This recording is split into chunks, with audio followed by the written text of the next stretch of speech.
सबसे पहले मैं स्वागत करना चाहूँगा हमारे किसान भाइयों और बहनों का, जो कि आज इस रूम में हमारे पास आए हैं अलग अलग ज़िलों से, अलग अलग स्टेट से। प्रयागराज, मिर्ज़ापुर, वाराणसी, चंदौली, आजमगढ़, गाज़ीपुर, गुना मध्य प्रदेश से भी आए हैं। सबसे पहले हम आपका स्वागत करते हैं, क्योंकि आज का पूरा डेलिब्रेशन जो है वो आपके बारे में है। As my colleague Tanvi mention, हम doctor Ashok Talwai, IAS ministry of agriculture and farmer welfare, rainfed agriculture areas authority का स्वागत करते हैं। डॉक्टर AK सिंह, जो कि ICR से आए हैं। डॉक्टर मुकेश गौतम, जो पहले यूपी डास को लीड करते थे और अभी वर्ल्ड बैंक के एडवाइज़र हैं। डॉक्टर विष्णु प्रताप सिंह, जो कि again world bank and IFAD के एडवाइज़र हैं। श्री अंजनी सिंह, जो कि bill and Melinda Gates foundation में है, अभी रूम में नहीं है लेकिन वो हमारे को 11:30 बजे तक ज्वाइन करेंगे। श्री विनायक, जो कि वर्ल्ड बैंक से हैं। प्रोफेसर नीरज कुमार, जो कि एक्साम भुवनेश्वर से हैं और मेरे गुरु भी रह चुके हैं Indian institute of forest management को 27 साल पहले। प्रोफेसर संजीव कपूर, IIM लखनऊ से, जो कि अभी रूम में नहीं है लेकिन हम उनको उम्मीद करें कि वो जल्दी ही हमको ज्वाइन करेंगे। तो कैसे डिजिटल फाइनेंस का एक्सेस पहुंच पाए और everyone, low income people, women, smallholder farmers, small businesses and merchants, how they can improve their lives and manage their financials better by accessing and using a wide variety of financial services enabled through digital platforms. We also work a lot with women entrepreneurs. हमारा ये मानना है कि जैसे भारत में women's workforce participation has been actually unfortunately falling for quite a few years, and that's a huge area of concern. And हमें ये भी पता है कि हमारी इकोनॉमी में जो जॉब्स हैं वो हमें जॉब सीकर से ज़्यादा जॉब क्रिएटर्स चाहिए, एंड जॉब क्रिएटर के लिए आपको एंटरप्रेन्योर्स चाहिए। तो इस मुद्दे पे हम कार्य कर रहे हैं कि महिला उद्यमों को कैसे बढ़ावा दिया जाए। तो हम बहुत सारे महिला उद्यमियों के साथ काम करते हैं, दिल्ली शहर में भी काम करते हैं और कई सारे स्टेट्स में भी काम करते हैं। सो women economic empowerment and women entrepreneurs एक हमारा एरिया ऑफ फोकस है। और जो चौथा हमारा फोकस एरिया है वो है हेल्थ एंड न्यूट्रिशन। खास करके हम कार्य कर रहे हैं कि जैसे न्यूट्रिशन को बढ़ावा देने के लिए, उसका भी एग्रीकल्चर से बहुत क्लोज ताल्लुक है कि बायो फोर्टिफाइड क्रॉप वेराइटीज़ जैसे कि ICR के अलग अलग रिसर्च इंस्टीट्यूशन ने रिलीज़ करी है। तो कैसे कमोडिटीज़ लाइक जैसे आपका गेहूँ है, चावल है, या आपका मस्टर्ड है, इसमें अलग अलग जो बायो फोर्टिफाइड वेराइटीज़ आई हैं जिससे कि माइक्रो न्यूट्रिएंट की जो ज़रूरत होती है हमारे शरीर को एक पोषण के हिसाब से, तो उसकी अवेलेबिलिटी कैसे बढ़ाई जा सके, उसकी उत्पादकता और मार्केट एक्सेस कैसे बढ़ाई जा सके। तो इन 4 मुद्दों पे हम ग्रामीण फाउंडेशन की तरह काम करते हैं। हम आज की डेट में देश के करीब 4-5 स्टेट्स में डायरेक्टली कार्य कर रहे हैं, जहाँ पे हमारी अपनी फील्ड टीम्स हैं, which includes UP, MP, Bihar and Maharashtra and Delhi. And उसके अलावा करीब 8 से 9 स्टेट्स और हैं जहाँ पे कि हम डायरेक्टली काम नहीं करते, लेकिन हम दूसरे अपने पार्टनर्स के साथ काम करते हैं। सो काफ़ी बड़े स्केल पे हमारा पहुँच है ग्राउंड पे। मंडी प्रोजेक्ट के बारे में मैं 2 मिनट लूँगा and then I wind up. Mandi project जैसे मैंने बताया कि वॉलमार्ट फाउंडेशन के सपोर्ट से पिछले 2.5 साल से कार्य कर रहा है, और खास करके directly 40 FPO farmer produce organisation के साथ ईस्टर्न यूपी में कार्य कर रहे हैं, करीब 30,000 फार्मर्स के साथ। 2 ऑब्जेक्टिव पे मंडी प्रोजेक्ट कार्य कर रहा था।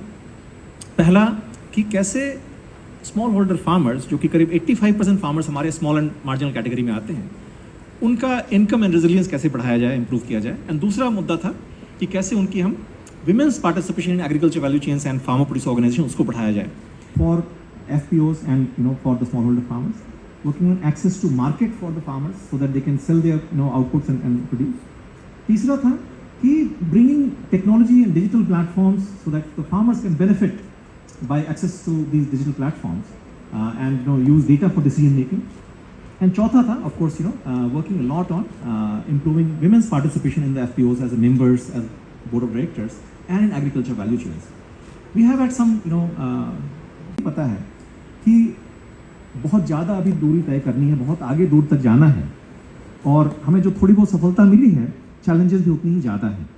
तो उन चैलेंजेस को हम कैसे भविष्य में सॉल्व करें, इसकी वजह से आज का ये कॉन्क्लेव जो है बहुत इंपॉर्टेंट कॉन्क्लेव है, जिसमें कि हम आप सबका राय, आप सभी का इनपुट चाहेंगे और कोलैबोरेशन चाहेंगे कि हम फ्यूचर में और भी बड़े स्केल पे और भी ज़्यादा इम्पैक्टफुल कार्य कर सकें। So welcome all of you and thank you so much for being here. We have a short video, 4.5 minutes. Our projects have touched the lives of over 1 million women. We aim to help 1 billion and contribute to the UN Sustainable Development Goals of no poverty, zero hunger, good health and well-being, gender equality, and decent economic growth. With financial support from the Walmart Foundation, we have been implementing a project called Mandi, or Market Access, enabled by digital innovation in India in eastern Uttar Pradesh. Mandi's goal is to strengthen the capacity of farmer-producer organizations, or FPOs, to connect smallholder farmers, especially women, to markets and finance, and to improve the farmers' incomes and resilience.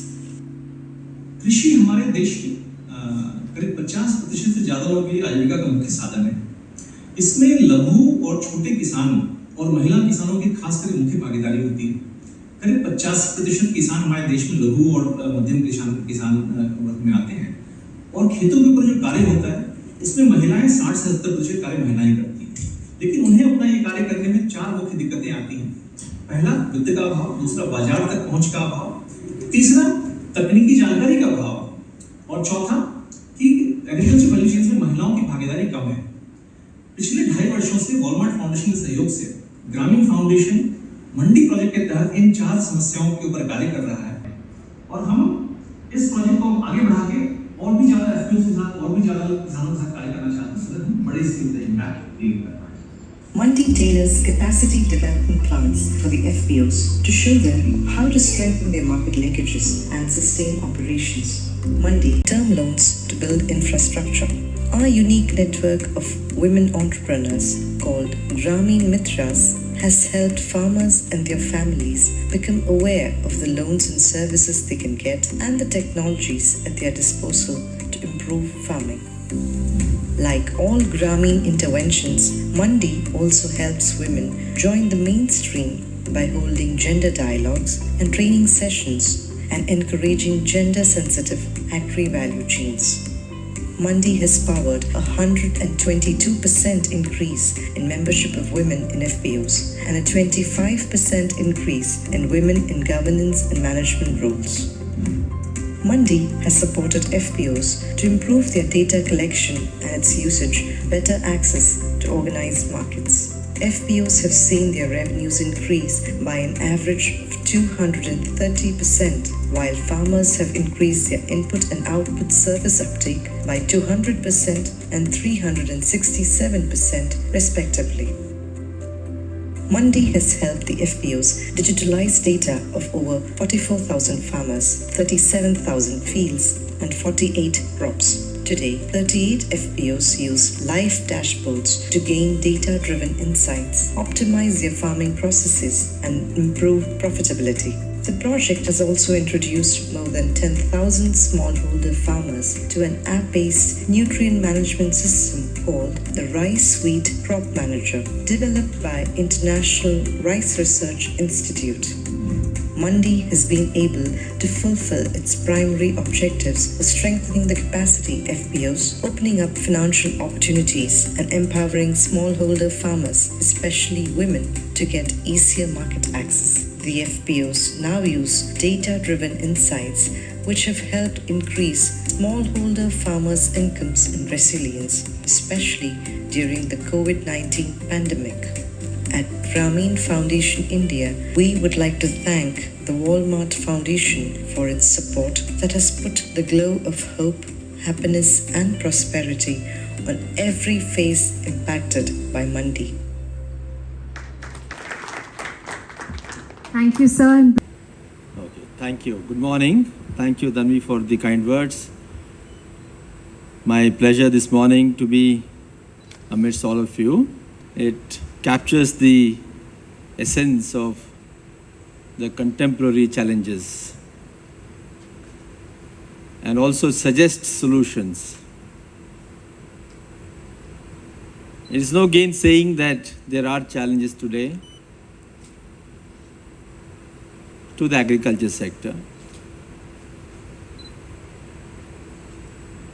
in particular, and in general to everyone who either does not own assets or owns assets but are too small in size. We are all aware that access to assets is the critical point, the critical starting point for making a living. In India, where land has been the basic asset, we have also had a situation where this basic asset was not equitably distributed. In consequence, we have had majority of Indian population eking out their living as wage employees. That has been a historical truth. And since independence, the emphasis therefore has been on creating assets for the people. When you create assets, you are then beginning a cycle of entrepreneurship. But it's not easy to transition from being a wage employee to a self-employee.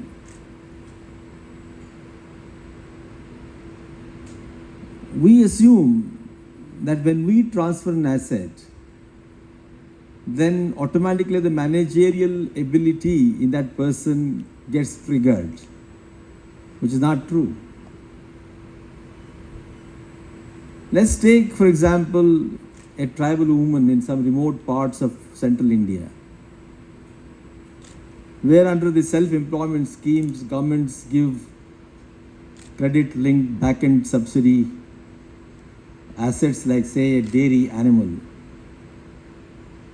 Now, would that woman automatically succeed with that enterprise? So that tribal woman managing a pair of buffaloes or a cattle would be as challenging managerially as it would for a young IIM graduate assigned with managing a huge company. The management challenges at both this corporate company and this small dairy are similar. They could only vary in complexity. Therefore, the starting point to remember is how do we build the capacities of our people to become leaders, to become managers, and to become an entrepreneur. Now, moving forward, is size a challenge? Is size a challenge?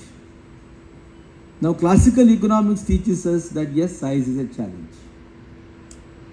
We keep talking about scales of economy, operational efficiencies, and that efficiency is predicated upon the volumes of business or transactions, because they enable more rational way to managing inputs and outputs. So given that basic principle of economics, then what happens to the small and marginal asset owners, whether it is land or a small business, a corner shop, a small dairy unit, what happens to them? The biggest challenge therefore has been, how do we create efficiency to render that unit viable financially?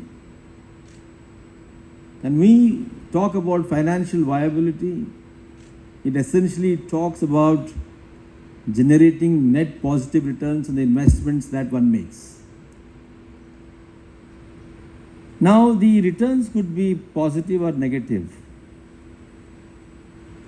We wish to make it positive, and therefore the answer lies in increasing the productivity, riding on the back of technology, and simultaneously rationalize the cost of production, once again based on technology and adopting appropriate management principles or business principles. Therefore, the perception that small units do not require technology and business management principles is wrong. Even if we know that it is required, we tend to neglect it, thinking that it does not require. It is therefore very important that it is the small units which in fact on priority need technology. It is they which require management.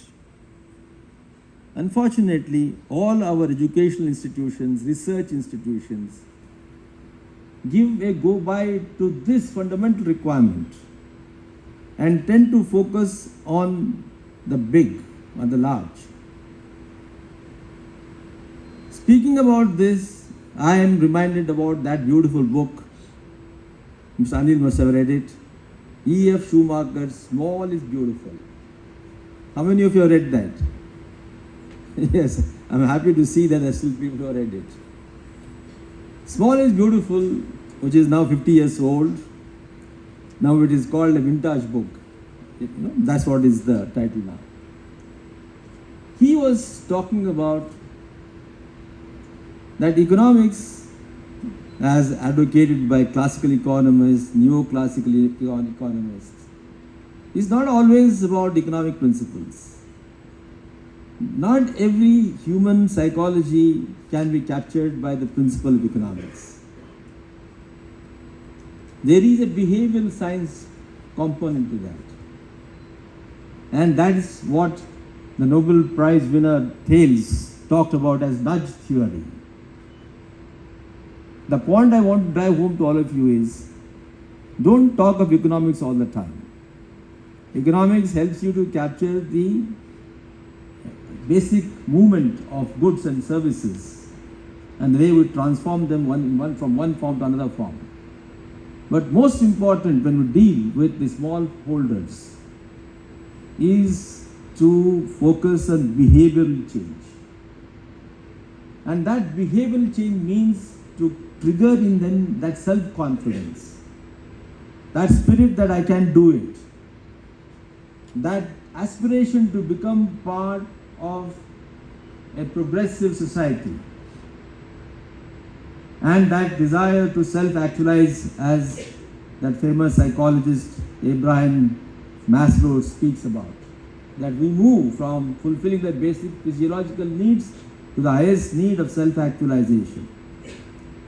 Therefore, these fundamental issues that deal with human being must be kept in mind.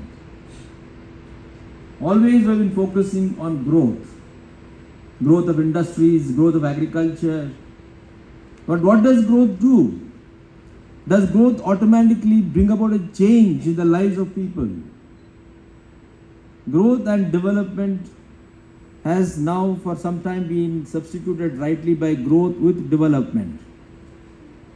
But now I think time has come to say that we move further from growth with development to development, growth for development. That means growth essentially has to be for the development of the people, transformation of the lives of the people. Only then the development has any meaning. So when we now talk about the farmers deserve attention for one simple reason, not out of charity, but because they are the first private entrepreneurs of our civilization. It is the farmers who commenced the civilization 12,000 years ago. The hunter-gatherer was roaming about the forests to collect food and had to look for some animals to kill.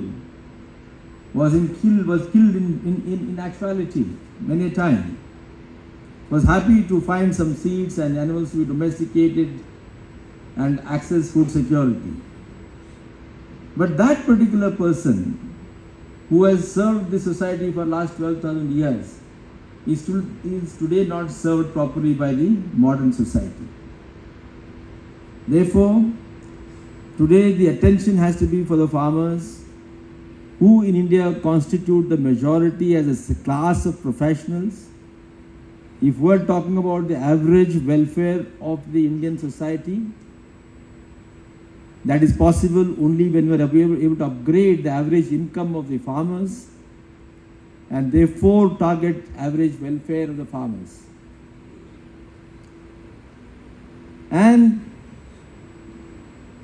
that is feasible when we convert agriculture production into an agribusiness. Even as we convert that as an agribusiness, we should not be making another mistake.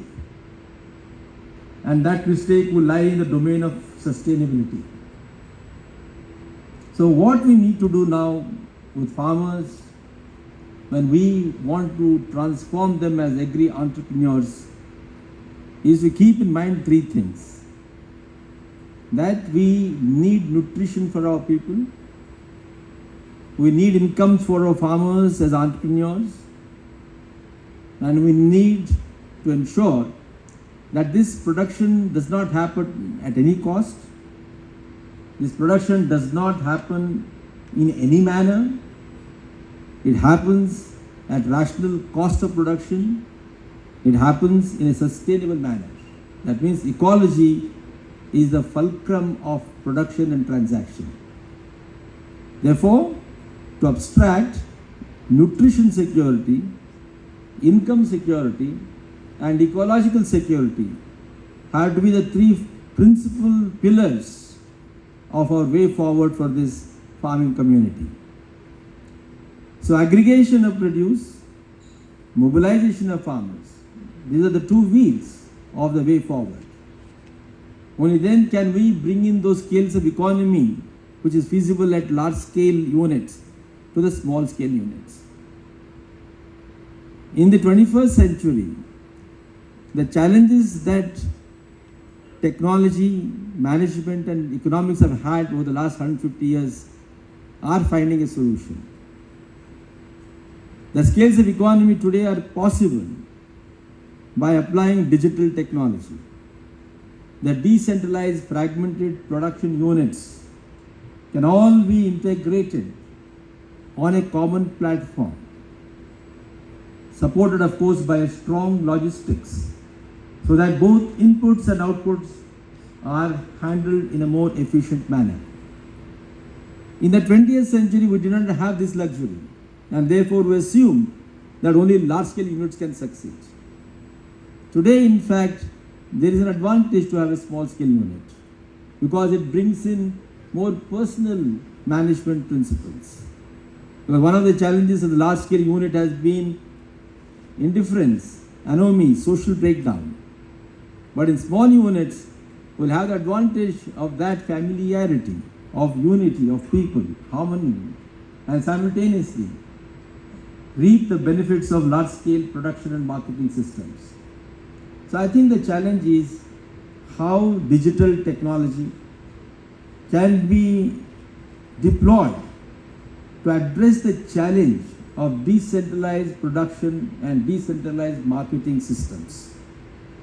So in the 21st century, I would say that if we can put our heads and hearts together and make use of this digital technology for the good of the small man, small person, whether in agriculture or in enterprise or anywhere, we would be actually creating a more gentle society.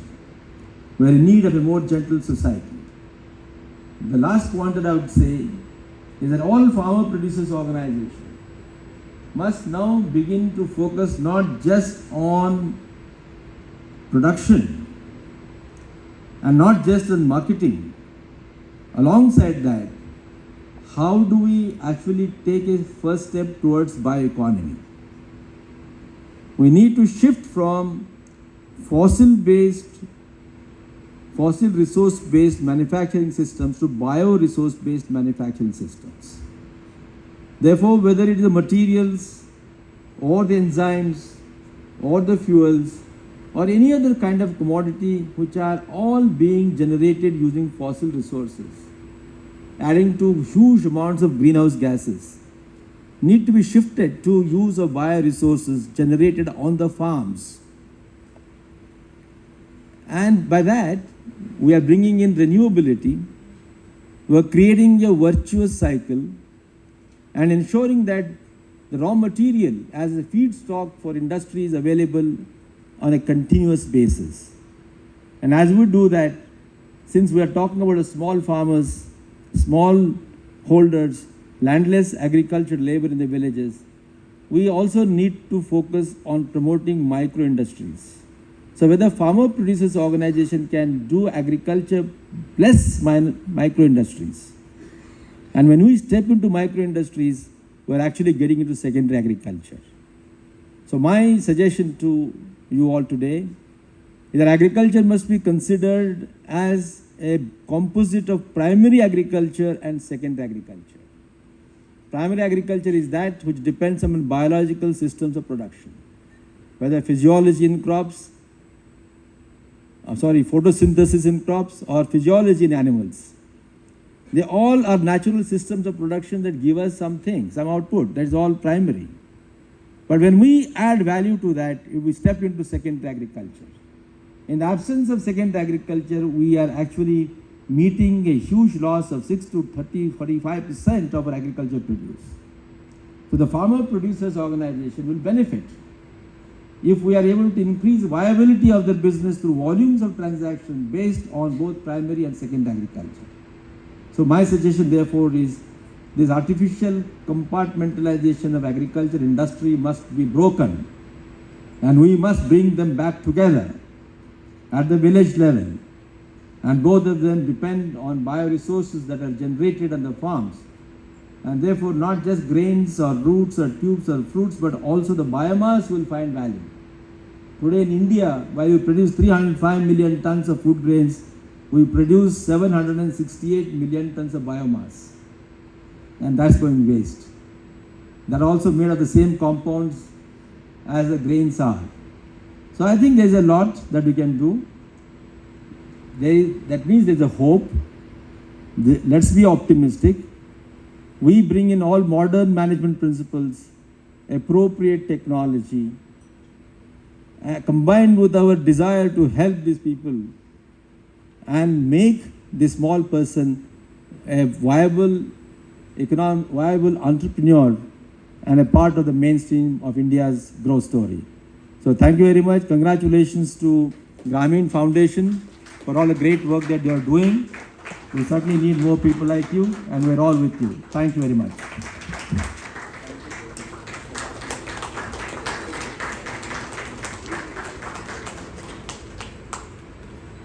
Institute to deliver this special address. Dr. Singh has been engaged in teaching and research for several years and brings with him a rich and diverse national and international exposure in extension management and training. ग्रामीण foundation, Uttar Pradesh सरकार, BMDF, GIZ Swiss foundation, Walmart के सहयोग से आयोजित इस गोष्ठी में मैं पूसा संस्थान की ओर से आप सभी लोगों का स्वागत करता हूं। उन विचारों को किस प्रकार से क्रियान्वित किया जाए, इन कुछ मुद्दों पर मैं पूसा संस्थान में क्या कुछ हो रहा है, ICR में क्या कुछ हो रहा है, उसके बारे में मैं थोड़ी चर्चा करूंगा आपके सामने। जैसा कि आप जानते हैं, पूसा संस्थान देश का एक सर्वोच्च संस्थान है कृषि अनुसंधान, शिक्षा और शोध के क्षेत्र में। ये करीब 118 वर्ष पुराना संस्थान है। 1905 में स्थापना हुई थी और 1935 में इसे नई दिल्ली में स्थानांतरित किया गया पूसा बिहार से, वहाँ पर एक भूकंप आने की वजह से। तब से लेकर के अब तक यह संस्थान कृषि के क्षेत्र में, शिक्षा में, शोध में और प्रसार में निरंतर कार्य कर रहा है। हरित क्रांति की जननी रहा है संस्थान, और कुछ विशेष अनुसंधान जिनका मैं यहाँ पे चर्चा करना चाहूँगा, और उत्तर प्रदेश के कॉन्टेक्स्ट में विशेष रूप से कैसे उनको हम महिला किसानों से, छोटे किसानों से जोड़ें और उनका लाभ बढ़ा सकें, इन बातों पर मैं चर्चा करूँगा। एक नई शोध हम लोगों ने करी है, जैसा कि आप जानते हैं, काला नमक। पूर्वी उत्तर प्रदेश में 11 जिले आते हैं जो काला नमक के लिए GI के रूप में संरक्षित किए गए हैं, और काला नमक को भगवान बुद्ध का प्रसाद माना जाता है उस क्षेत्र के लिए। और इन 11 ज़िलों में आपका गोंडा, बहराइच, श्रावस्ती, बलरामपुर, बस्ती, सिद्धार्थनगर, महाराजगंज, देवरिया, कुशीनगर, गोरखपुर ये क्षेत्र आते हैं। परंपरागत काला नमक की किस्म बहुत लंबी होती थी और अक्सर गिर जाती है, पैदावार बहुत कम होती है, मुश्किल से 20-25 क्विंटल 1 हेक्टेयर में पैदावार होती है।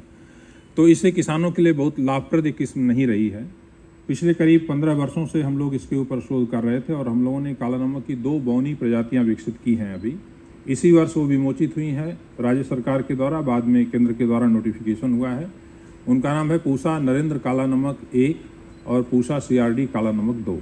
ये दोनों बौनी प्रजातियां हैं। इनकी ऊंचाई मुश्किल से 80 सेंटीमीटर होती है, पैदावार 45 क्विंटल प्रति हेक्टेयर होती है, जबकि परंपरागत काला नमक की पैदावार जो है 25 क्विंटल होती है। गुणवत्ता में परंपरागत से अच्छी हैं, खुशबू बहुत अच्छी है, स्वाद बहुत अच्छा है। किसान इनको लगाना चाहते हैं क्योंकि किसान को पैदावार 2 गुनी 2.5 गुनी मिल रही है। अब प्रश्न ये आता है कि किसान अगर पैदा करेगा तो इसको जब तक हम बाजार से नहीं जोड़ेंगे तब तक किसान को इसका लाभ नहीं मिलेगा। हम लोगों ने पिछले वर्ष काफ़ी प्रयास किया था, किसानों ने उत्पादन भी बढ़ाया था, लेकिन बाजार में कहीं न कहीं कमी रही। और ऐसी परिस्थितियों में वालमार्ट जैसी संस्था, जिसका राष्ट्रीय स्तर पर, अंतर्राष्ट्रीय स्तर पर अपनी पहचान है, अगर बाजार से इसको हम जोड़ें और ख़ासकर उन देशों में जहाँ पर भगवान बुद्ध को या बौद्ध धर्म को माना जाता है भगवान बुद्ध के प्रसाद के रूप में, क्योंकि GI की जो एप्लीकेशन काला नमक की है उसमें इसका जिक्र किया गया है कि भगवान बुद्ध की देन है काला नमक उस क्षेत्र के लिए। तो इसमें व्यापार की एक बहुत इसी दिशा में, जैसा कि हम लोगों ने प्रयास पहले किया था, बासमती की परंपरागत किस्में बहुत लंबी होती थी, गिर जाती थी, पैदावार बहुत कम होती थी। और अब जो उन्नत किस्में हैं बासमती की, उसमें चाहे पूसा बासमती 1 से लेकर के 1121, 1509, 1692, 1718, 1637, 1728, 1692, ये सारी नई किस्में हम लोगों ने जो विकसित की हैं, इनकी पैदावार करीब 6 टन प्रति हेक्टेयर है, 60 क्विंटल प्रति हेक्टेयर है, जबकि परंपरागत बासमती की पैदावार मुश्किल से 20-22 क्विंटल प्रति हेक्टेयर होती थी। इसकी वजह से बासमती के उत्पादन में एक क्रांति आई और आज हमारा देश से प्रतिवर्ष बासमती का जो निर्यात है वो करीब 38,000 करोड़ रुपए का होता है, जिसमें पूसा संस्थान की किस्मों का योगदान 100% है, क्योंकि इसी संस्थान के द्वारा ही बासमती किस्में अधिक उपज देने वाली विकसित की गई हैं। पिछले 2 वर्षों में हम लोगों ने 3 नई किस्म निकाली, जिसमें 2 बीमारियां विशेष रूप से जो लगती थी, जिसकी वजह से हमारा चावल निरस्त कर दिया जाता था यूरोपियन यूनियन में। हमारा निर्यात जो है करीब 6 लाख टन था 2016-17 में, और 2020-21 में घट करके 2.5 लाख टन आ गया। कारण कि एक विशेष फंजीसाइड होता है जिसको हम ट्राइसाइक्लाजोल बोलते हैं, उसका रेजिड्यू पाए जाने के कारण जो है, जिसकी लिमिट यूरोपियन यूनियन ने 0.01 ppm रखी है, जो कि निर्धारित मानक से बहुत कम है। अमेरिका में 3 ppm पे निर्यात होता है, जापान में 8 ppm पे होता है इस फंजीसाइड के लिए, लेकिन यूरोपियन यूनियन में यह 0.01 ppm 1 मिलीग्राम जो ट्राइसाइक्लाजोल 100 किलोग्राम चावल में। तो खैर खरीदने वाले की अपनी इच्छा है, और कोई अगर उस पर खरीदना चाहता है तो उसको अबाध्य नहीं कर सकते हैं, लेकिन हमें अपना मानक सुधारना होगा। इसको ध्यान में रखते हुए हम लोगों ने बासमती की 3 नई प्रजातियां, पूसा बासमती 1847, पूसा बासमती 1885 और पूसा बासमती 1886 पिछले वर्ष ही हमने विमोचित की। इनमें पत्ती का झुलसा रोग जो बैक्टीरियल ब्लाइट और झोंका रोग जिसको हम ब्लास्ट की बीमारी कहते हैं बिल्कुल नहीं लगता है। तो जब बीमारी लगेगी नहीं तो आपको दवा छिड़कने की आवश्यकता नहीं है, और जो दवा नहीं छिड़की जाएगी तो रेजिड्यू या अवशेष मिलने का प्रश्न नहीं उठता है। दवा का खर्च बासमती राइस में इन बीमारियों से संरक्षण के लिए कम से कम 3,000 रुपये प्रति एकड़ का होता था, तो 3,000 सीधे वो बचा इन रोग रोधी किस्मों के आने से। दवा नहीं छिड़कने से रेजिड्यू नहीं आया तो उसका बाजार में मूल्य अच्छा मिला, और क्योंकि बीमारी नहीं आती है तो उत्पादन भी अच्छा मिलता है। तो जो लागत में कमी, उत्पादन में वृद्धि और उत्पाद का अच्छा मूल्य, ये तीनों चीज़ें मूल मंत्र हैं अधिक लाभ कमाने के लिए।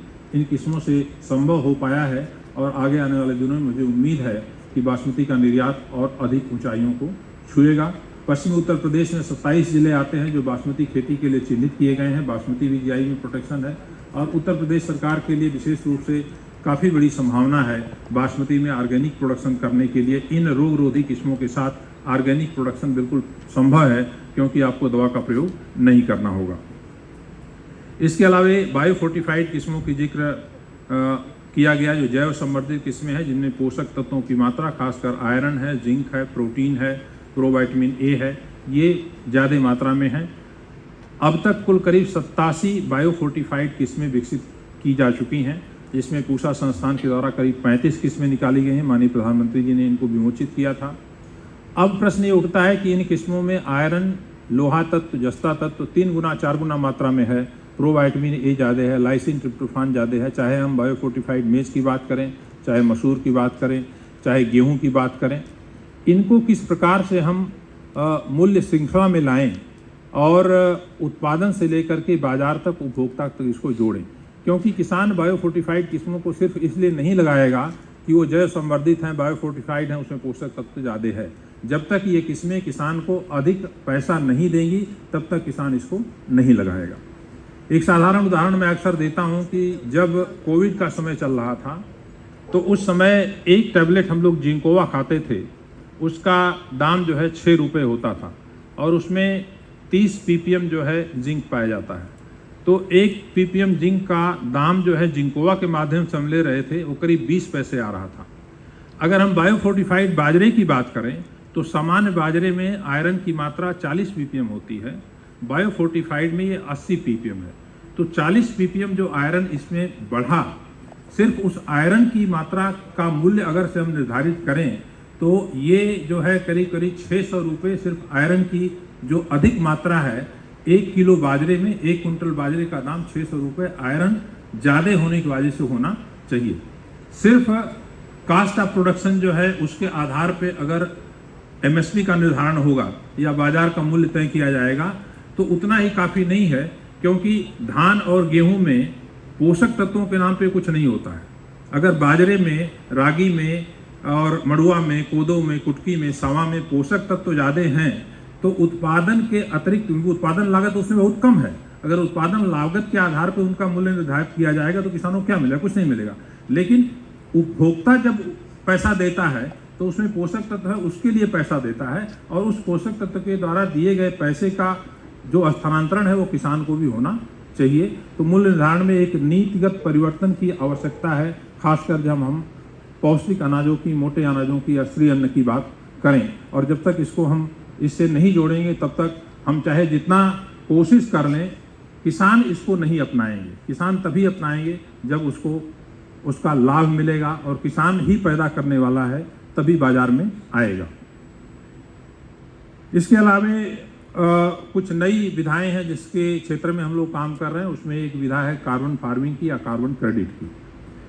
जैसा कि आप जानते हैं, जो रिजनरेटिव एग्रीकल्चरल प्रैक्टिसेस हैं, ऐसी कृषि पद्धतियां या कृषि क्रियाएं जिनके प्रयोग से आपका वातावरण प्रदूषित नहीं होता है, मृदा का स्वास्थ्य अच्छा रहता है, पानी की बचत होती है, प्रदूषण कम होता है, इन सारी पद्धतियों को कृषि की हम रिजनरेटिव एग्रीकल्चर के नाम से जानते हैं। रिजनरेटिव एग्रीकल्चर का अगर हम प्रयोग किसान भाई करते हैं और कर रहे हैं, जैसे कि आपकी लेजर लेवलिंग है, कंजर्वेशन एग्रीकल्चर है, डायरेक्ट सीडेड राइस है, बायोलॉजिकल्स का प्रयोग है, हरी खाद का प्रयोग है, ये सब सारी चीज़ें जो है रिजनरेटिव एग्रीकल्चर के अंतर्गत आती हैं। इनका प्रयोग करने से अगर वातावरण पोषित होता है, सुरक्षित होता है, तो किसानों को इसका लाभ मिलना चाहिए। और इसके लिए कार्बन फार्मिंग की प्रक्रिया शुरू की गई है देश में। कई कंपनीज आई हैं इसमें। ग्रो इंडिगो कंपनी के साथ हम लोग काम कर रहे हैं, जो अमेरिकन कंपनी है इंडिगो, उसके साथ भाइको ने मिलकर के ग्रो इंडिगो कंपनी बनाया है। इन्होंने करीब 80,000 किसानों को एनरोलमेंट अभी पंजाब हरियाणा में किया है, जिसमें कार्बन क्रेडिट के रूप में, जैसे अगर धान की खेत में आप पराली को जलाएं नहीं, उसको खेत में मिलाएं, सड़ाएं गलाएं, तो इसका प्रदूषण 1 टन कार्बन डाइऑक्साइड के बराबर होता है। और उस 1 टन कार्बन डाइऑक्साइड का कार्बन क्रेडिट के रूप में वैल्यू उसको 1 कार्बन क्रेडिट की मिलती है। अंतर्राष्ट्रीय बाजार में 1 कार्बन क्रेडिट का मूल्य, कार्बन क्रेडिट किस तरह की है उसके ऊपर 30 से लेकर के $40 के आसपास है। अगर आप लेजर लेवलिंग करते हैं, बायोलॉजिकल्स का प्रयोग करते हैं और सभी रिजनरेटिव एग्रीकल्चरल प्रैक्टिसेस का प्रयोग करते हैं, तो 1 हेक्टेयर में करीब 7-8 कार्बन क्रेडिट आपको मिल सकती है।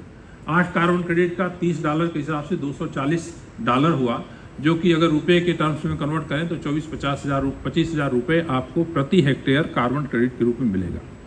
अब जो किसान हरी खाद का प्रयोग कर रहे हैं, मान लीजिए, या लेजर लेवलिंग कर रहे हैं, धान की सीधी बिजाई कर रहे हैं, कंजर्वेशन एग्रीकल्चर कर रहे हैं, उनको अभी कोई इसका फायदा नहीं मिल रहा है।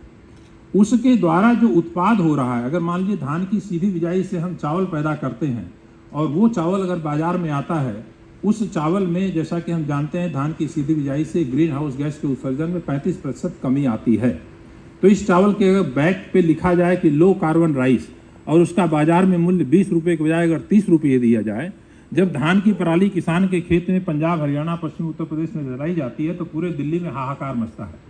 अगर लोगों को इस प्रदूषण से बचना है और किसान पराली नहीं जलाए, तो जब वो चावल बिना जलाए पैदा करता है तो उस चावल को खाने में जो आपको आनंद आएगा और जो आपको सुरक्षा मिलेगी वातावरण में, उसके लिए थोड़ा सा पैसा अगर ज़्यादा देना पड़ेगा, लो कार्बन राइस के रूप में प्रिंटिंग हो, उसके लिए पैसा ज़्यादा मिले और वो पैसा किसान के पास जाए, तो रिजनरेटिव एग्रीकल्चर अपने आप आगे बढ़ेगा।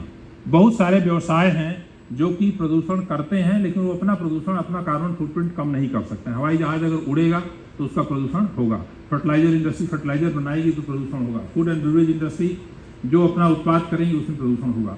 तो वो इस प्लेटफॉर्म पे आकर के अपना कार्बन फुटप्रिंट को ऑफसेट करने के लिए, कम करने के लिए किसानों के द्वारा उत्पादित कार्बन क्रेडिट को खरीद सकते हैं। यह एक अपार संभावना है। अलग अलग मत है इसके ऊपर, एक मत्ता नहीं बनती है। हमें भी ये चीज़ समझने में 2 साल, 2.5 साल, 3 साल का लगा, जब लोगों से अलग अलग स्टेक होल्डर्स में बात कर रहा था।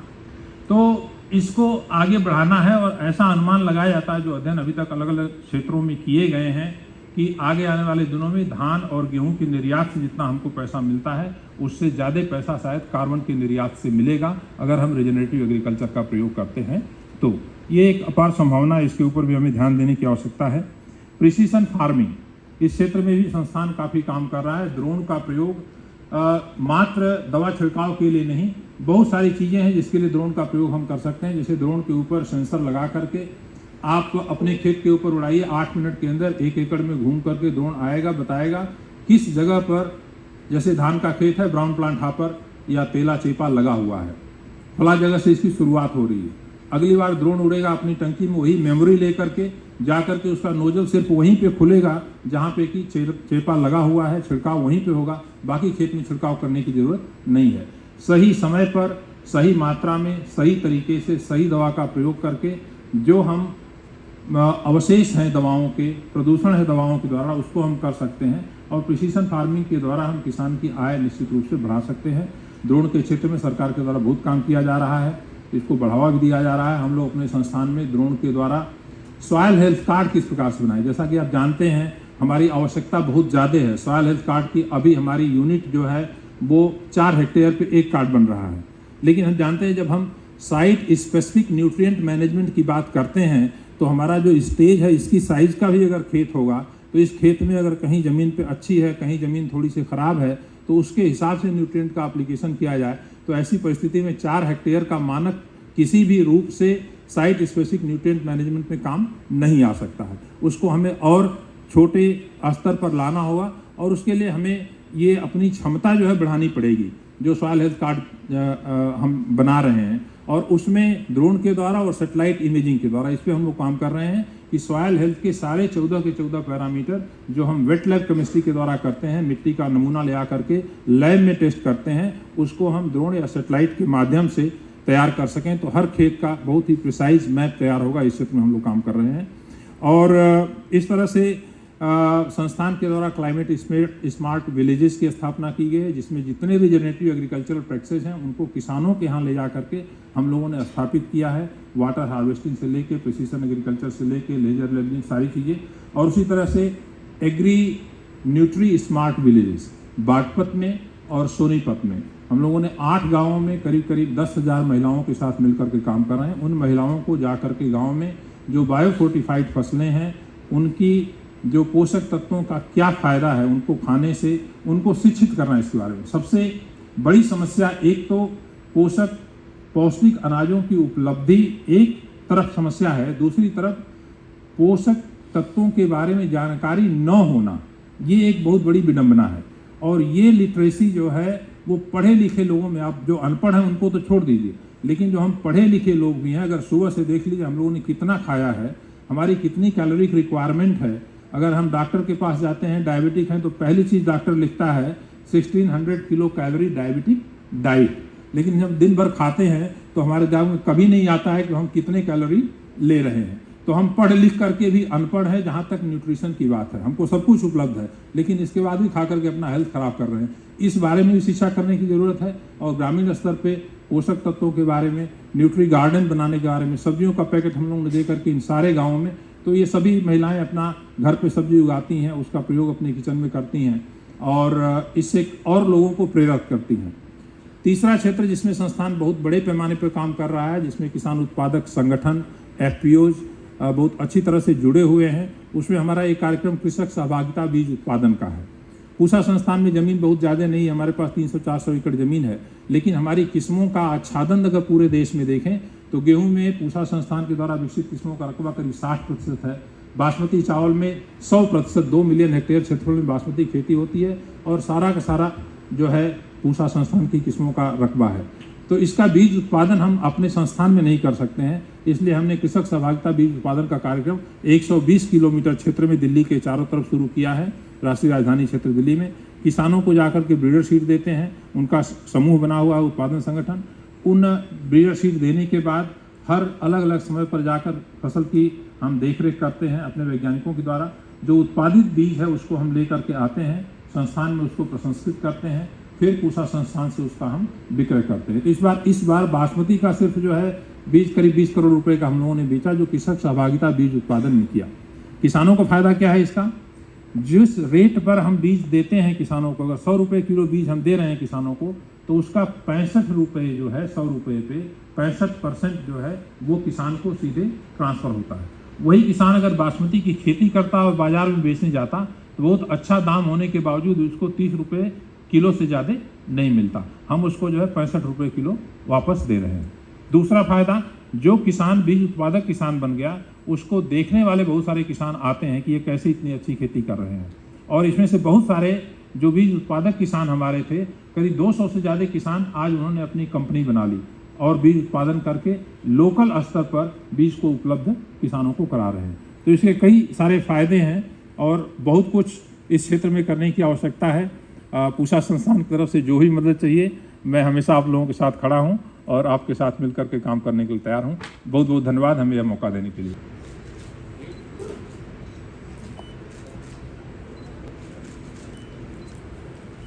To solve challenges. To elaborate on Grameen Foundation's global vision on agriculture, I now invite Gigi Gadi, Senior Director, Program Strategy and Learning, Grameen Foundation. Gigi comes with a rich experience of over 25 years and has worked at the intersection of IT, banking, insurance, microfinance, and the development sector. Gigi. Pleased, humbled, and honored to be here today to represent Grameen Foundation USA and to thank you for your invaluable partnership, support, and interest in the Grameen Foundation and the Manvi program. Now, central to our work of the Grameen Foundation is our commitment to the welfare of women. We believe that women in low-income countries around the world exhibit extraordinary strength and power. They are the backbones of their households, doing unending and unpaid work to help their families thrive and survive. A very familiar picture to all of us. Yeah? We all know who these women are. Our grandmothers, mothers, sisters, wives, daughters. They are capable, resourceful, and persistent. Every day, women must innovate in order to survive. But unfortunately, entrenched is a gender bias in economic and social systems. The traditions, beliefs, and attitudes that touch every part of their lives prevent women from fully using their power to earn income and gain agency. Through Grameen's Invest in Her Power campaign, which we are launching for the first time publicly in this event, Grameen will open the doors of opportunity that will allow for the improvement of women's lives and communities that are typically closed to women. We will invest in the power of women because this is essential to alleviating world poverty. In the context of agriculture, what does this mean? We must make agriculture equitable for women at the last mile. We do this by first identifying where economic and social systems are failing her. Specifically, we call our agriculture strategy in Grameen, Together We Grow. And I invite each and every one of you to reach out to us to know more about it. We partner with local actors. Local actors, government, and the private sector are all very important in this ecosystem to transform these systems from the inside out and to give her the equitable resources, access to these resources that she badly needs. I invite you to join us in this partnership to improve the incomes, resilience, and food security of the 5 million women that we would like to touch in the Grameen's core countries in the next 10 years, including India, of course. As you have seen in the video, Mandi is an example of how we see this as happening. But this is only the start. Through the intersection of interventions, activities, dialogues, and enabling technology that focus on increasing productivity, profitability, and resilience, we will strengthen participation in formal markets and extension systems and address not only current challenges, but also upcoming challenges in light of climate change. Even if I speak about investing in the power of women, I would like to specially stress that without male participation and engagement, this is not possible. Men's engagement and support are very critical in the system's change and the social changes that we are all seeking. So let's work together to close the gender gaps that block access to agriculture solutions by teaming together. I am perhaps the fourth speaker today who are saying, let's team together. Let's support women in adjusting their behaviors to be more climate smart and climate resilience by working with partners, especially local partners. Let's make this a locally led strategy who have the financial, ag-tech, digital solutions, and those that can offer solutions to decrease the burden of women in agriculture. A topic that is really very close to my heart. The burden of women in agriculture will only be exacerbated by climate change and is oftentimes an overlooked area in our effort to address complex issues. Thank you, Dr. Singh. You have spoken about this extensively, and yes, I can pick up Hindi. So let's support each other to collect, gather, analyze, and use available data to improve decision-making along with the value chain. And more importantly, strengthen the agency of women to participate in making the right decisions about their family's farm, investments, and activities, because farming is a business. It is a family business. It is a community business. It is a national business. It is an international business. As Dr. Dalwai has put it very, very well, growth isn't all about economics. Let's move on to growth with development. This is what you are looking at in that slide. It's about behavior change on every level that will transform systems.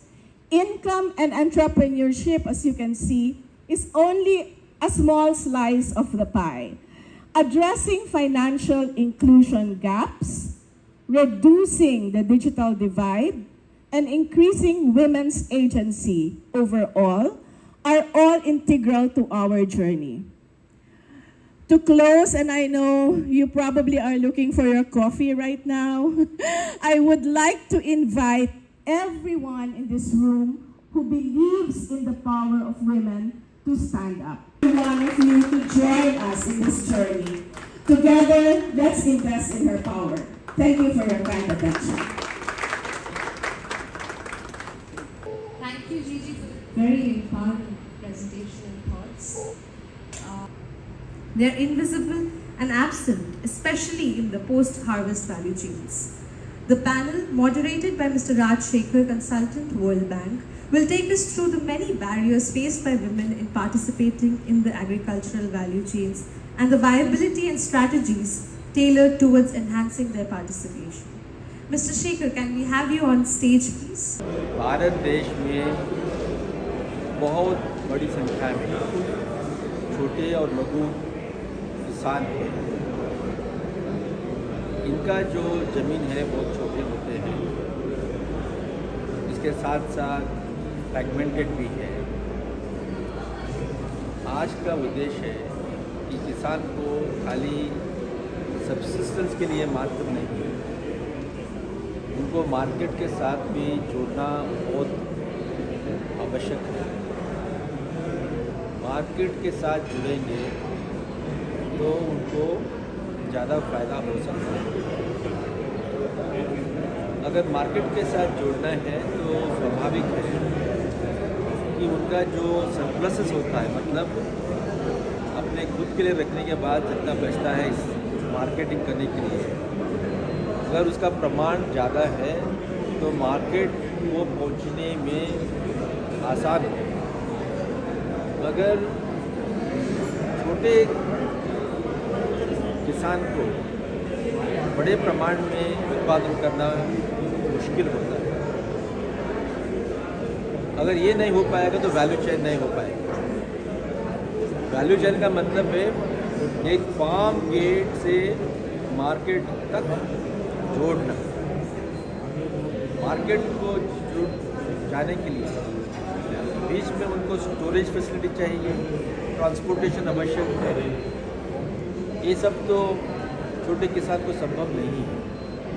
इसलिए value chain को स्थापित करने के लिए पता है कि महिलाएं जो है कृषि में उत्पादन में बहुत ज़्यादा उनकी भूमिका है। 50 से 60% कार्य जो खेतों पे है वो महिलाएं करती हैं। लेकिन महिलाएं जो हैं जब कृषि का उत्पाद को बाज़ार तक लेके जाने की काम होती है और उसका पोस्ट प्रोडक्शन प्रोसेसिंग होता है, उसमें वैल्यू चेन के काम में महिलाओं की भागीदारी कम है। इसलिए महिलाओं को उनका कार्य करने के बावजूद इकोनॉमिक बेनिफिट जो है कम मिलता है। इस पर हम कार्य करने की कोशिश कर रहे हैं। हमने वैल्यू चेन स्टडी करी, जिसके द्वारा हमने ये आइडेंटिफाई करने की कोशिश करी कि वैल्यू चेन्स में, एग्रीकल्चर वैल्यू चेन्स में कहाँ पे महिलाओं का भागीदारी बढ़ सकता है। इससे हमने कई सारे और ऐसे वैल्यू चेन एक्टिविटीज़ भी निकाली, जैसे पोस्ट हार्वेस्ट के बाद आपको क्लीनिंग, ग्रेडिंग, सॉर्टिंग, पैकेजिंग का काम है, इसमें महिलाएं करके अपने लिए सेल्फ एम्प्लॉयमेंट जनरेट कर सकती हैं। लेकिन ऑल्सो अंडरटेक एलाइड एक्टिविटीज़, जैसे कि वो वर्मी कंपोस्टिंग है, जिससे कि बहुत ही फ़ायदा होता है, फ़ायदेमंद एक एक्टिविटी है। वो साइड में एक वर्मी कंपोस्टिंग का काम कर सकती है, मशरूम प्रोडक्शन का काम कर सकते हैं। इस तरह की तमाम नई नई एक्टिविटी जो है महिलाएं कर सकती हैं, के साथ अक्सर इन मुद्दों में बात करते हैं। And we are getting good support specially from the government of UP का एक विभाग है, UP diversified agriculture support programme, UP task.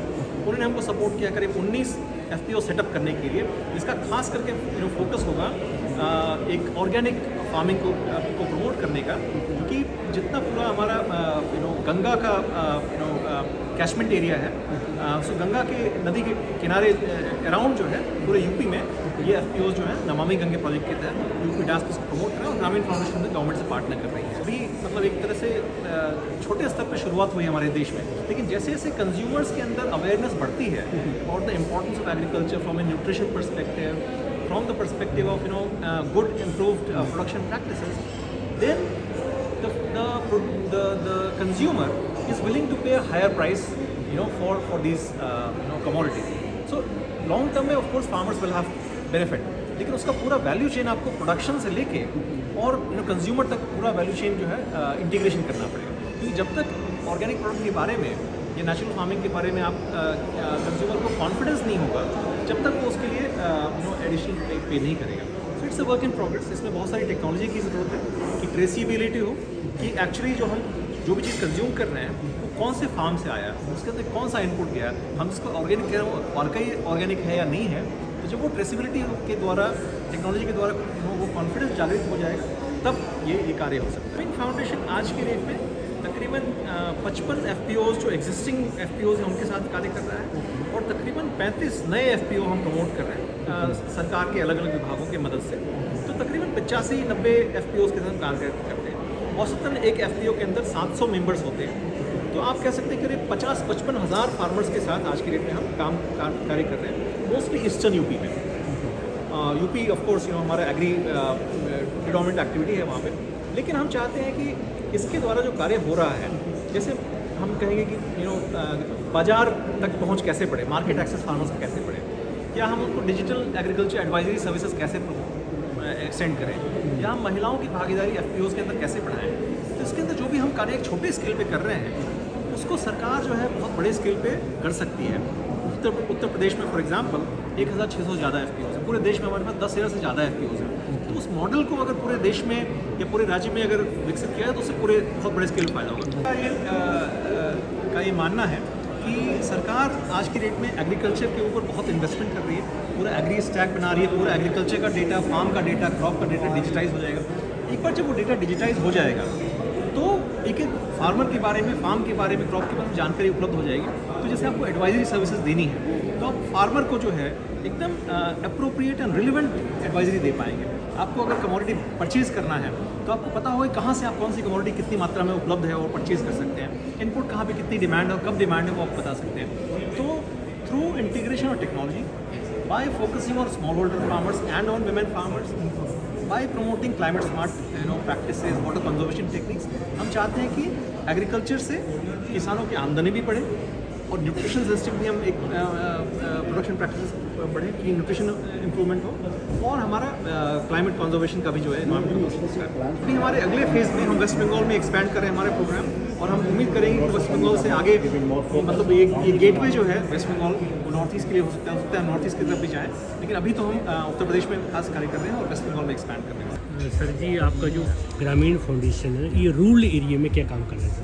तो ग्रामीण फाउंडेशन का मुख्य फोकस जो है वो रूरल एरिया में ही है। हम भारत के 5 राज्यों में, जो कि उत्तर प्रदेश, बिहार, मध्य प्रदेश, महाराष्ट्र और दिल्ली के कुछ रूरल एरियाज़ में हम कार्य करते हैं। हमारा खास जो कार्य है, हम 3 तबकों के साथ काम करते हैं। जो निम्न आय वर्ग के लोग हैं, जो छोटे और लघु किसान हैं, जो छोटे और लघु उद्यमी हैं, micro and small enterprises, entrepreneur, खासकर विमेन एंटरप्रेन्योर, इनके साथ हम फोकस करते हैं। तो हमारा ज़्यादातर कार्य जो है रूरल एरियाज़ में ही है, जिससे कि लोगों की आमदनी कैसे बढ़े, फूड सिक्योरिटी पे कैसे कार्य हो, और लोगों की रेजिलियंस कैसे बढ़े। तो इस पे हमारा जोर है। Globally, digital integration and digital innovations are incredibly important for women smallholder farmers, primarily because they do not have access to extension services, information, agri-technologies, and other types of financial services that men smallholder farmers primarily have. And so digital innovations actually supports women to be able to access all of this through the support of agents that they typically work with already. So the combination.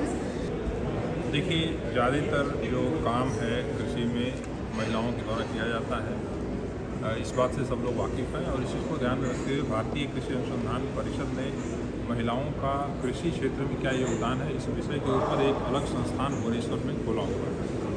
और जो हम लोगों का शोध के माध्यम से विशेष ध्यान यह है कि जो क्रियाकलाप महिलाओं के द्वारा कृषि क्षेत्र में किया जाता है, उसमें उनकी जो ड्रजरी है, काम करने में अधिक समय तक खड़ा होना, जैसे धान की रुपाई करनी है तो झुक करके रुपाई करनी होती है, इस तरह के जो ऑपरेशन हैं उनको किस तरह से हम यांत्रिक सुविधाओं के द्वारा उनकी ड्रजरी को कम करें, इस चीज़ के ऊपर विशेष रूप से हम लोग ध्यान दे रहे हैं। ग्रामीण संस्था जो है ये बहुत अच्छा कार्य कर रही है, विशेष रूप से जो फार्मर प्रोड्यूसर्स ऑर्गेनाइजेशन है, और महिलाओं की भागीदारी को कृषि के क्षेत्र में लेकर के इस क्षेत्र में इस संस्था का जो कार्य है वो बहुत ही सराहनीय है और अनुकरणीय है। तो मैं विशेष रूप से ग्रामीण फाउंडेशन और दूसरे सभी जो सदस्य इस कार्यक्रम में भाग ले रहे हैं, चाहे वो BMGF हो, चाहे GIZ हो, चाहे स्विस फाउंडेशन हो, उत्तर प्रदेश सरकार हो, इन सभी लोगों की सहयोग की मैं सराहना करता हूँ। ये जो पूरी कॉन्क्लेव है, एक तो ये स्मॉल एंड मार्जिनल फार्मर्स के ऊपर बेस्ड है। बेसिकली उनकी जो फार्मर प्रोड्यूसर ऑर्गेनाइजेशंस ज़्यादातर जो कंपनी के रूप में भी रजिस्टर्ड हैं, उनके साथ ग्रामीण फाउंडेशन इंडिया ने काम किया है पिछले 2.5 साल में एक मंडी प्रोग्राम के अंतर्गत, जिसमें वॉलमार्ट फाउंडेशन से सपोर्ट था। इस कार्यक्रम में एक सुंदर बात ये थी कि एग्जिस्टिंग FPOs के साथ काम किया गया। अभी इंडिया भर में बहुत सारे स्कीम्स चल रहे हैं, प्रोग्राम्स चल रहे हैं, जिसमें कि नई FPOs बन रही हैं, तो उन पर लर्निंग आ रही है, लेकिन मैच्योर FPOs के साथ काम करना एक अलग काम है। तो इस तरह के काम में जब उनके साथ जुड़े हैं, तो हम लोगों ने जो 4 बिंदुओं पे काम किया, उससे जो हमारा एक्सपीरियंस निकला है, जिसमें हमने कुछ सीखा भी है, कई जगह पर हम कम भी पढ़े हैं, वो सब भी हम इस फोरम के माध्यम से बड़ा ही ट्रांसपेरेंटली शेयर कर रहे हैं, ताकि और भी जो स्टेक होल्डर्स, और भी जो लोग, चाहे वो डोनर हो, चाहे वो इम्प्लीमेंटिंग ऑर्गेनाइजेशंस हैं, चाहे वो फार्मर्स की अपनी कंपनीज हैं, वो कैसे हमारी सीख से सीख सकते हैं, हम उनसे कैसे सहयोग ले सकते हैं आगे जाके, इस पर हमने बात की।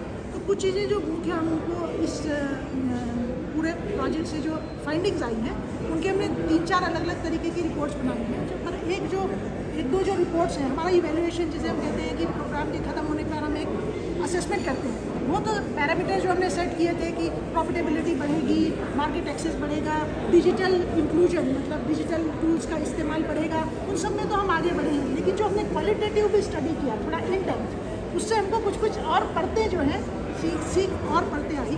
कई चीज़ें ऐसी आई हैं जिनमें बदलाव सिर्फ हम नहीं कर सकते, जैसे लॉजिस्टिकल चैलेंजेस। हमारी कुछ FPOs एक्सपोर्ट करने लगी, उन्होंने खुद इस दौरान जो है ट्राई किया फ्रूट वेजिटेबल्स का एक्सपोर्ट पेरिशेबल है।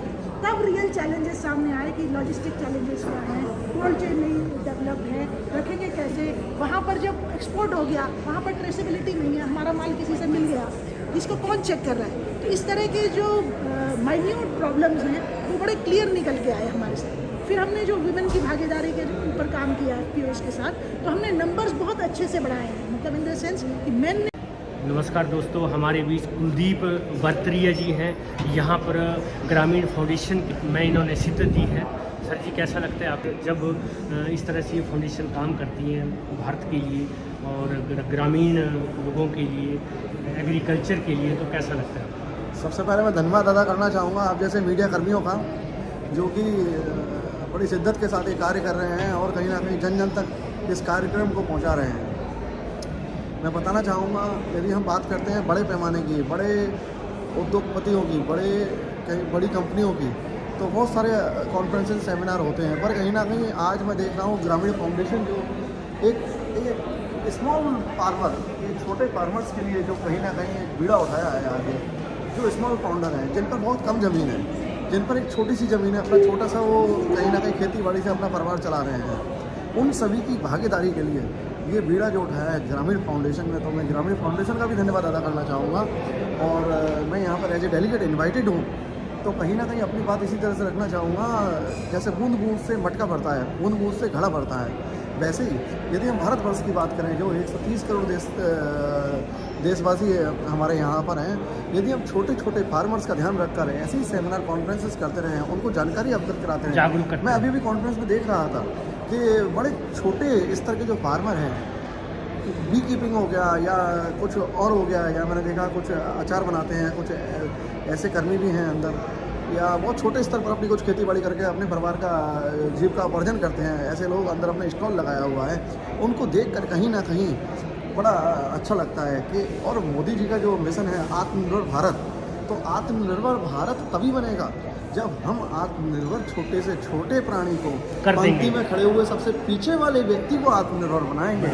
तो पंक्ति में खड़े हुए सबसे पीछे वाले व्यक्ति को आत्मनिर्भर बनाने के लिए, छोटे फार्मर्स के लिए, छोटे किसानों के लिए कहीं ना कहीं आज जो प्रोग्राम है ये बहुत बड़ा एक उदाहरण सिद्ध होगा।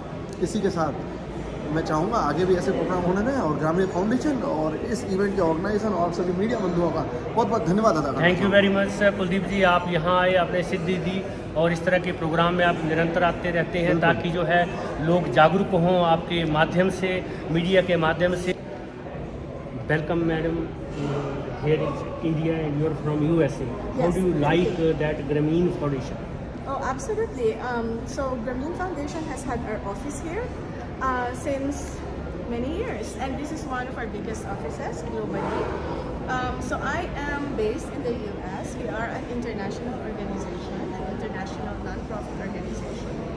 As a delegate, and when I listen you in this conference, and when I know about the vision and mission of the Grameen Foundation, then I know that you are working for the small farmer. That is a very big thing, because lots of the companies and lots of the organizations are working for the big companies and big farmers. That is the Grameen Foundation initiative is very nice, that if a person or if a family has a sort of land, then how can he or she irrigate that land? How can your government support can provide it for that? So that initiative is nice, and being as a columnist and writer, I definitely will associate with you and will write for you. Thank you very much. It's my pleasure to associate with you. Thank you very much. It is our goal to be able to really spread, our work globally. So we are very active in many countries, and India is very special to us, of course, because of the sheer size, of the impact that we can do in India. So as far as smallholder farmers are concerned, that is core and central to our work, because we know that in rural areas, almost all families are involved in some form of agriculture activities. And if they are not farmers, they could be agri-entrepreneurs as well, and micro-entrepreneurs, and just, agriculture is still something that they do. I would like to add that since last 2-3 months I am attending the seminar as a G20 civil group, and I am attending the seminar so as all world know, right? And Prime Minister always says, Modi ji, that India is a land of opportunity. Absolutely. And this is the largest youth there. Yes. And if we talk about the rural areas, then rural areas are the opportunity where all the world can take the crops from that particular land and that particular man and woman. So that is very nice initiative, and I wish you all the very best for Grameen Thank you very Foundation, much. and definitely. Okay, Gigi, lots of thanks and nice meeting. And thank you for giving me the opportunity. और आपसे ऐसे ही प्रेरणा मिले ये उम्मीद रखते हुए हम अभी अंग्रेजी में शुरू कर देते हैं ये panel discussion. So first we thought we will come between your tea break and Thank you very much. I'm very privileged to be here amongst all of you, and particularly with the farmers. I am by profession a teacher, and I don't do anything, I just teach, that's all I do. I prepare the people who do the work, I don't do the work. But I make it sure the people who are prepared by me, who are trained by me, are efficient enough to do the work so that they can feel proud of and the country feel proud of. I'm a professor at XIM University in Bhubaneswar. Now, first of all, I feel very happy over here because I see many of the faces over here whom I have seen after many years, because many of my students are here. And sometimes I'm not able to identify them when they identify me. मैं अंदर से बहुत खुश हो जाता हूँ. That's the point is. Coming back to the topic, I must tell you this. As far as that finance is concerned, access to finance, access to market, access to specific things are concerned.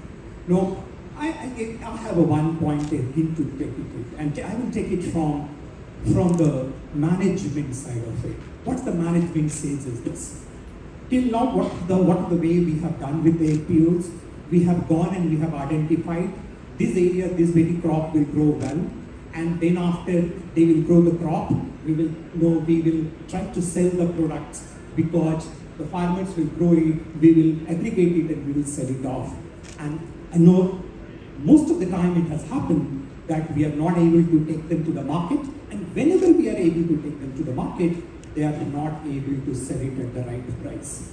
I as a teacher had been associated with the biofortified crops, and we were working very closely in two estates, Bihar and Odisha. The farmers were growing, the farmers have grown up. But what has happened when it has to reach to the market, it didn't get the price it should have gone for. And the price isn't important. So probably at this point of time, the focus needs to be thought of and the entire thinking needs to be changed up. First, creating market. We will see finance later on. We will see the production later on. But can we create market? I understand that no, the FPOs and the farmers at the lower level, they are not Nestle that they will introduce Maggi and then they will create market. They are not McDonald's that they will introduce pizzas and they will introduce burger and they will create market. We are the small producers. We are the farmers and we have many weaknesses. Anil has rightly said, there are resources, the fragmented. So what we actually need to do is that we have to take it first market and then we think of that how we can tap the market. And then it comes to the how we are able to meet that, and then comes the need of the finance process. One of the questions which were probably given in the very beginning was that no, what are the things, how do you think that why the farmers are not able to access the finance? This is the second point I would like to do, it is this. Again, remember very thing, and if you really want to have it, you have heard many people over there. Again, remember very simple, as a teacher I tell you this, you don't have to worry too much about it. Remember only 4 P's. We say 4 P's, what are the thing each? The first thing you remember is the people, the farmers. They are fragmented. What their socio-economic status? Now, what are the information you have about them? What is the data you have about them? And if you really go and look into, I was happy when I said that the Grameen Foundation has prepared a dashboard on which you have all the background data of the farmers are there. But if you actually look for, the data is one of the things which is lacking. And any data, you don't have the data, you cannot do any planning related to. So your client itself, for whom you are going to do the finance, the data is not easily available. The second point comes to the product. And just now when I referred about is that he talked about the word and used the word the customized product. I do agree that no, the customized product of late, arrival of the microfinance institutions and another NBFC, at least it has become a fashion that now they're doing research and they're developing the customized product, which till now it has not been. But still there are many subsectors, and not only on the crop wise, it is also according to the paying capacity wise. So a big farmer can give the sugarcane return in a different premium, a smaller farmer can give us a different premium. A farmer who is doing multi-crop, he will do different way of doing it, and a farmer who is doing monocropping will do the different way of doing it. So we really need to get into the minor details which we really need to do things like. The third P which comes about the process. Reaching them itself is difficult. Now with the many NGOs coming and FPO is growing in every area of the country, I find that the financial institution will be able to reach. But I must agree that still, and I can tell you this, the access to finance and availability of the financial institutions which can provide finance to the farmers in the deepest corner in the tribal district of the Kandhamal is not possible. It's still not possible. How will you take them to this? And if you are able to take them there, the question remains, will it be economical? No activity can go longer if it does not make any business sense. No organization will go, no funding agency will continue to pay it for the longer unless at the end it becomes self-dependent and self-sufficient. So you really have to develop the process, how actually you are going to take it so that it reaches to the last mile, plus it also becomes viable business as such. And the last point I really want to tell you this is the policy. KYC for every customers. The land, you have to give the collaterals. There are the many if and buts which comes out to be when you have to provide the fund to anyone. Every institution looks for what is the chances that, what is the credit worthy, what is the chances that the person will able to return the money. And that has happened. You have seen that even the microfinance where it was happening, and the pressure was so much that an individual has started taking loan from the second person just to pay the first person's loan over there. So there are certain limitations which we really need to look for, that how the process and how the government policy is doing now. Fortunately, of late, the government has been very much supportive about it. And we are moving probably in that direction.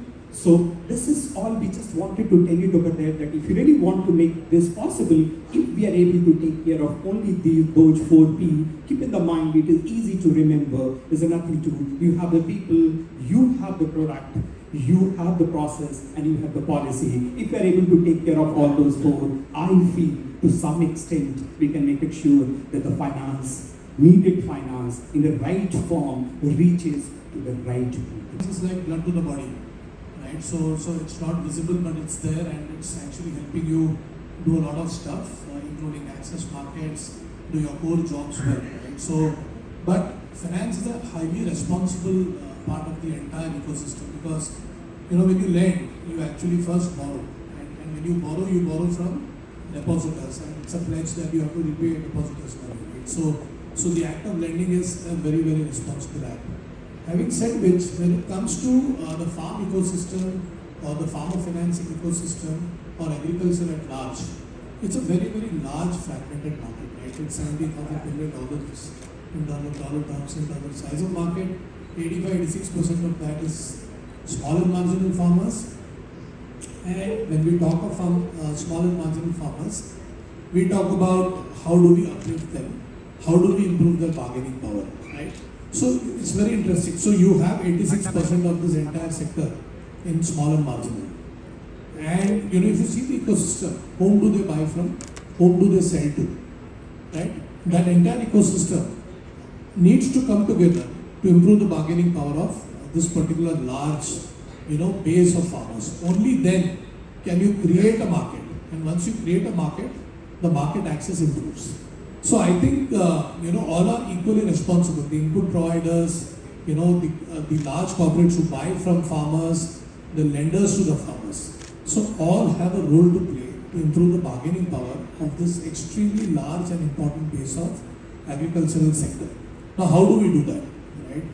So I think affordable finance is a concept or as a theme which normally is discussed. But I think the way I would look at this entire thing from an agricultural context is consistent supply of capital, affordable supply of capital, and customized supply of capital. Right? If these 3 things come together, I think we'll be in a position to take care of the financial needs of the farmers, not only as a transactional level, but at a strategic level. To close, very briefly, let me say the topic given is financial services for FPOs and smallholder farmers. My argument is financial access to smallholder farmers is independent of FPOs. Let's not try and say that FPOs are going to solve that problem. These have to be dealt with completely separately. It's a topic of discussion on its own. Now coming to FPOs, they have been created as market entities to be able to do business. And to do business, capital is required. Money in some form is required. And if you look at the Mandi video that was played, 70% of FPOs promoted by Grameen have already been credit linked. So really they have solved the problem. So the problem is outside of this hall, not inside this hall of credit access. But to me again, let me argue that there's more money available for lending to FPOs than the capacity of FPOs to absorb it. I think I'm ready to take that challenge. Anyone here says, मेरे FPO को loan नहीं मिला है, हम लोग बैठ के समझेंगे कि क्यों नहीं मिला है. But there are genuine inability of FPOs to absorb capital that is constraining, increasing the credit flow to FPOs. The second observation, and this is interesting, I can tell you, FPOs have taken loans, have paid money out of their capital to service the loan, rather than made money from the business they did with taking those loans. And that's another serious business. Are you making enough margins? Are you rotating that money adequately? Do you have the right access to the market to be able to productively utilize the capital that you borrowed and then return to your members? So that's another question that we need to talk about seriously. Again, I think market access is something everyone's talking about. And probably that is where I work with startups. There are a large number of startups who are willing to provide. Wine is rather a jargon.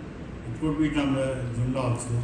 So I would say that the term that we are using for spreading the finance through technology is phygital, which is physical plus digital. So how do we enable the feet on the ground with the technology? So this is the approach that we are looking into while enabling more and more farmers. But in terms of structure, so for small borrowers, microfinance solved the problem by working in group lending model. Now, for farmers also, there has to be a structure in which lending is done. Is it by receipt? Is it by warehousing? Is it by land size? Or is it by GIS? So what our technology has done is, it has given us more ways of developing products in which lending could be done. So keeping my time to the minimum, since our time is already up in a way. These are 20 from a test cricket, so to repeat it. So फिर भी खेले हैं, right? And we are all available for whatever clarifications or questions that you may have. Grateful for this opportunity on behalf of the entire panel, and as Anil, thank you very much for your time and patience hearing. Thank you so much to all our panelists. We will have a voice from the field here. मैं आमंत्रित करना चाहूँगी Tribhuvan Nath Patel, director Dharavats bio energy farmer producer company को, कि वो एक FPO को वित्त सहायता पाने में आने वाली चुनौतियों के बारे में अपना अनुभव हमारे समक्ष रखें। आज इस कार्यक्रम में अवसर देने के लिए कि हम अपने FPO की जो गतिविधि है और आगे जो चैलेंजेस है उसको हम कैसे देख पा रहे हैं और उसको बढ़ाने में हम क्या कर सकते हैं। आज इस ग्रामीण फाउंडेशन के मंच पर हमने तो किसान के साथ बीज से लेकर बाजार तक की व्यवस्था के लिए FPO तो बना लिया था, बन भी गया, लेकिन इसके बाद ये कार्यक्रम में तय हो पा रहा था कि हम इसको आगे कैसे बढ़ाएंगे। जब ग्रामीण फाउंडेशन से संपर्क हुआ तो एक बात निकल के आई कि कंपनी हमने लिखा पढ़ी में की है। जब हमने कंपनी लिखा पढ़ी में की है तो चाहे किसानों से संबंध हो, चाहे अलग कंपनियों से संबंध हो, सारे संबंध हमारे लिखा पढ़ी से होने चाहिए और वित्तीय लेन देन भी हमारे लिखा पढ़ी में होना चाहिए, तभी ये सब सारी चीज़ें हमारे डॉक्यूमेंट्स में आ पाएंगी। और देखने के बाद ये मिला कि हमारी कोई वैल्यू नहीं है, हम किसान हैं और FPO की वैल्यू जो है हमारे फार्मर हैं। जब तक हमारा फार्मर सशक्त नहीं होगा तब तक हमारा FPO सशक्त नहीं हो सकता है। और हमारा फार्मर कैसे सशक्त होगा इसकी प्लानिंग हमारे BOD मेंबर और तकनीकी सहयोग जो ग्रामीण फाउंडेशन से मिला है, वो टीम के माध्यम से जो कार्यक्रम बन के निकल के आए हैं। क्योंकि काम तो हम पहले से कर रहे हैं, किसान खेती कर रहा है, लेकिन वो बिजनेस में कैसे जाए ये बात क्लियर नहीं हो रही थी। लेकिन जब एक छोटा सा कॉन्सेप्ट हमारे साथ था कि हम वर्मी कंपोस्ट पे काम करते थे, काम भी हो रहा था, खाद बिक भी रही थी, किसान बना भी रहा था, हमारे पास कस्टमर थे, कंपनियां थी। लेकिन जब कंपनी की बात आती है तो वही बात पुनः आती है कि हमारी कोई लिखा पढ़ी नहीं हुई थी।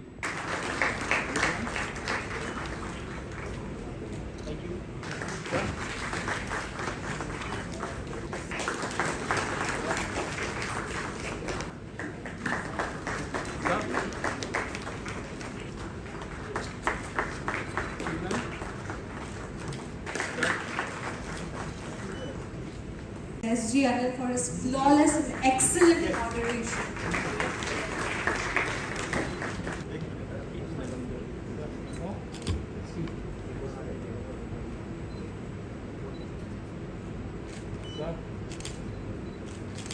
development organization, and stakeholders in designing and implementing effective interventions to enhance market access for smallholder farmers. The Mandi Impact.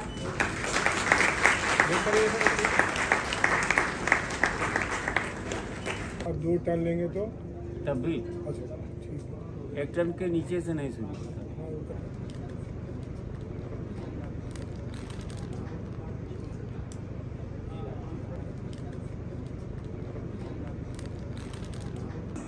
It is vegetable. It is not really a vegetable growing area. There hasn't been much diversification. I found a lot of startups are working.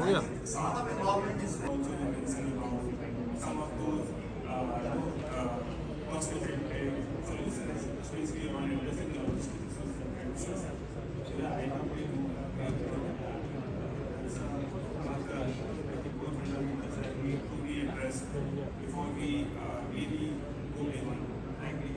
and in return some charges for my mobile. The directors here, they spend their whole day in, and in the end you know, yes, I know how they can be paid something more. But don't you think it's a serious problem with the system that where there should be a reward system for a good entrepreneur? I'm considering a director as an entrepreneur. Yeah, so I think you have brought up a very, very fair point, as in how does this overall ecosystem also becomes lucrative and attracts talent that and also nurtures them in terms of providing them enough opportunities, incentivizing their engagement. I'm trying to think in very simple terms. I'm a great believer of market. Okay, so I'm being very simple here. कुछ लेना देना तो चाहिए. Something has to be there for which he should do. He should do more. He should excel. He should bring better returns to the system. Sure. Means I'm sure this is a food for thought for all of us also. That how do we develop an ecosystem which really makes sure that everybody, and especially who are leading this, so are incentivized well, have their skin in the game, and then flourish with the overall ecosystem as well. So with these thought, it's you should jump. Sure. To the audience for the technical glitch. But it's a humbling reminder that not everything can be in our control. I'd like to invite on stage Mr. Das, Director Program Excellence GFI, to kindly felicitate our speakers. And I'd also like to inform you all that the report is available at the stall on your right. Just one small thing that I missed before is that this report draws from the rigorous fieldwork of Mr. Bose and on the thorough research that has been done by Grameen's CII team. The report is available at the stall there. Arabda, could you please felicitate our speakers? Please give them a huge round of applause. This report is a powerhouse of great information, insights, findings, and recommendations.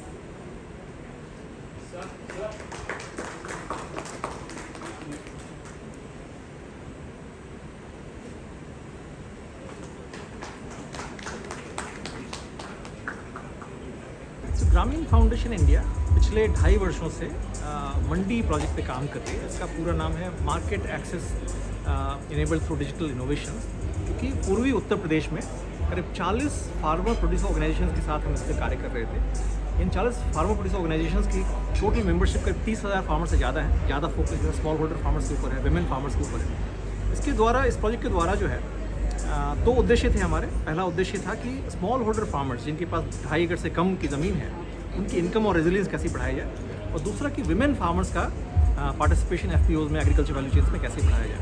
तो इन 2 objectives पे कार्य करने के लिए हमने 4 interventions किए. Connecting farmers to markets, connecting farmers to finance, connecting farmers to digital technology and increase women's participation in the farmers organisation के अंदर. हमें पता है कि महिलाएं खेतों पे ज़्यादातर कार्य महिलाएं करती हैं, 60-70% कार्य महिलाएं करती हैं, लेकिन वैल्यू चेन में उनका इंटरवेंशन कम होता है. तो उसके लिए हमने अलग अलग अपॉर्चुनिटीज आइडेंटिफाई करी है. जैसे महिलाएं जो हैं एग्रीकल्चर कमोडिटीज़ के अंदर क्लीनिंग, ग्रेडिंग, सॉर्टिंग, पैकेजिंग का कार्य कर सकती हैं. वर्मी कंपोस्टिंग का कार्य कर सकती है, मशरूम प्रोडक्शन का काम कर सकती है, मोरिंगा के हमने प्रोडक्ट्स डेवलपमेंट किए हैं, फ्रूट्स एंड वेजिटेबल का वैल्यू चेन डेवलप किया है, उसके ऊपर कार्य कर सकती है। इससे महिला किसानों की आमदनी बढ़ सके। और दूसरी की FPOs जो हैं, फार्मर प्रोड्यूसर ऑर्गेनाइजेशंस, उसमें महिलाओं की भागीदारी बढ़ाने पर हमने खास जोर दिया है, जिससे कि करीब जो 10 से 12% महिलाओं की भागीदारी थी, अब बढ़ के 35% पहुँच गई है। किस तरीके से महिला FPO के बोर्ड मेंबर से बात करते हैं, हम घर घर जाके लोगों के साथ उस मुद्दे पे कार्य करते हैं कि कैसे महिलाओं के आगे बढ़ने से पूरे कृषि क्षेत्र को बढ़ावा मिलेगा और उसकी आमदनी बढ़ेगी और महिलाओं के लिए भी एक आमदनी का जरिया बढ़ेगा। उनको हम उनके लिए अवसर नहीं दे पाते हैं, मौका नहीं दे पाते हैं, तो हम उनके लिए जब सही मौका अवसर दे पा रहे हैं तो हम देखा कि महिलाएं आगे बढ़ के आ रही हैं। हमने उनके साथ जैसे डिजिटल प्लेटफॉर्म, मोबाइल एप्लीकेशन के ऊपर भी काम किया है, एग्रीकल्चर एडवाइजरी सर्विसेज के ऊपर भी काम किया है, तो बहुत इसमें महिलाओं का योगदान है और बिल्कुल वो आगे बढ़ के कृषि क्षेत्र में भी और दूसरे क्षेत्रों में भी महिला उद्यमी जो हैं और महिला किसान बहुत महत्वपूर्ण भूमिका आजीविका में निभा रही हैं आज के दिन।